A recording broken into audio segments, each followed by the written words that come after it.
سیاسی جماعتوں کی کارکردگی ایک طرف اور عمران خان کے 3 سالوں کی کارکردگی ایک طرف، آؤ ایک چھوٹا سا جائزہ لیتے ہیں۔ سب سیاستدانوں کی جائیدادیں ملک سے باہر، عمران خان اپنا اکلوتا فلیٹ باہر سے بیچ کر پاکستان میں گھر بناتا ہے۔ ساری دنیا کی ایجنسیوں نے زور لگا کر معلوم کیا، پتہ چلا اس شخص کی پاکستان سے باہر نہ کوئی پراپرٹی ہے نہ کوئی کاروبار۔ سارے سیاستدان کاروباری مفاد کے لیے غیر مسلموں سے ہاتھ ملاتے رہے، ان کی دعوتیں کرتے رہے، ان کو خوش کرنے کے لیے اپنے ملک کو خود دہشت گرد کہتے رہے، اور عمران خان لندن، امریکہ، عرب، ملائیشیا، ایران، افغانستان جا کر پوری دنیا کے سامنے کہتا رہا کہ اسلام کا دہشت گردی سے کوئی تعلق نہیں، اسلام کو دہشت گردی سے جوڑنے کی سازش مغرب نے کی ہے۔ بھائی لوہے کا جگر چاہیے تم کو، مغرب میں کھڑے ہو کر ان کے سامنے کہو کہ تم نے میرے دین کے خلاف سازش کی تھی۔ ہے کسی میں جرت؟ یہ سب سیاستدان عید منانے کے لیے بھی مغرب جاتے تھے۔ یہ شخص 3 سالوں میں کبھی بھی کسی تہوار پر باہر نہیں گیا۔ جشن عید میلاد النبی یوں منایا کہ خاتم النبیین کی شان بیان کرنے، ان کے اسوہ حسنہ کو پوری قوم کو سمجھانے کے لیے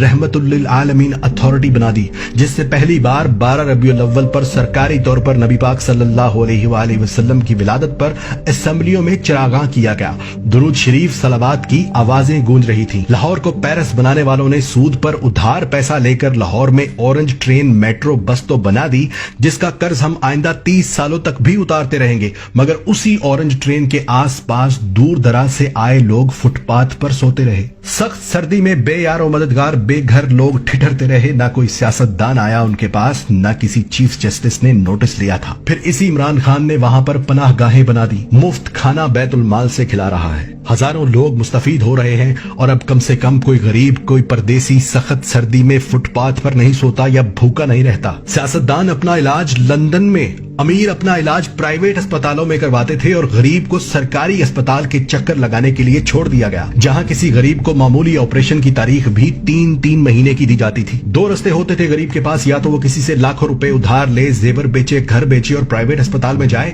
یا پھر 3 ماہ تک سرکاری اسپتال میں باری آنے کا انتظار کرے۔ اور آج اسی عمران خان نے پہلے پختونخوا اور اب پنجاب کے ہر خاندان کو 10 لاکھ روپے سالانہ کی انشورنس مفت کروا دی کہ جاؤ امیر غریب ایک جگہ پر علاج کرواؤ، پیسہ حکومت دے گی۔ کسان کو آڑتی لوٹ لیتے تھے، بیج اور کھاد ادھار دے کر کہتے تھے کہ فصل پوری ہمیں دینا، اور کسان مجبور ہو کر دیتا تھا۔ اونے پونے خرید کر گودام بھر لیتے تھے، نہ گنے کی پوری قیمت دیتے تھے نہ گندم کی۔ اسی عمران خان نے مفت ٹریکٹر تک تقسیم کیے ہیں، کسانوں کو کسان کارڈز بنا کر دیے جس سے سستی کھاد فراہم کی جا رہی ہے۔ حالانکہ تاجر مافیا اتنے ہی زور سے کھاد بلیک میں بیچ رہا ہے تاکہ حکومت کو گندا کر سکے، لیکن حکومت ایک ایک کر کے ان سب کے گوداموں کو سیل کر رہی ہے تاکہ کسان تک کھاد سستی پہنچے اور کسان کسی کی دباؤ میں آ کر اپنی فصل گروی نہ رکھے۔ دنیا کی سب سے بہترین ایئر لائن، دنیا کے سب سے بہادر پائلٹس، دنیا کی سب سے تیز ترین سروس دینے والی PIA کو سیاستدانوں نے کباڑا کر دیا، اور یہاں تک نہیں چھوڑا بلکہ اس کو بیچنے کی رٹ لگا رہے تھے، یہاں تک کہ اس کے ساتھ قومی سٹیل مل مفت دے رہے تھے۔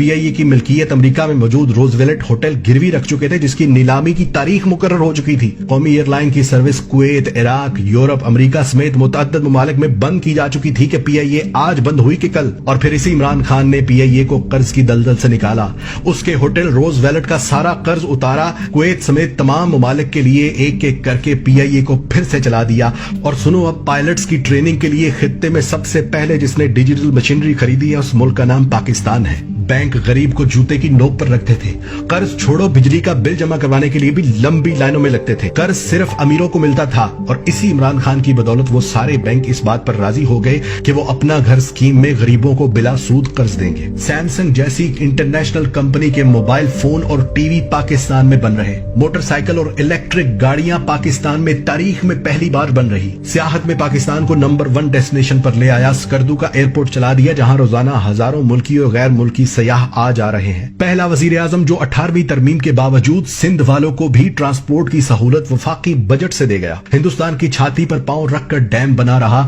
گلگت بلتستان کو پاکستان کا آفیشلی حصہ بنا دیا، افغانستان اور امریکہ کی 20 سال سے چل رہی جنگ ختم کروا دی، پردیسیوں کے لیے روشن ڈیجیٹل اکاؤنٹس کھولنے کی سہولت دے دی، نادرا کے باہر لگی لمبی لائنیں ختم کر دی، کسی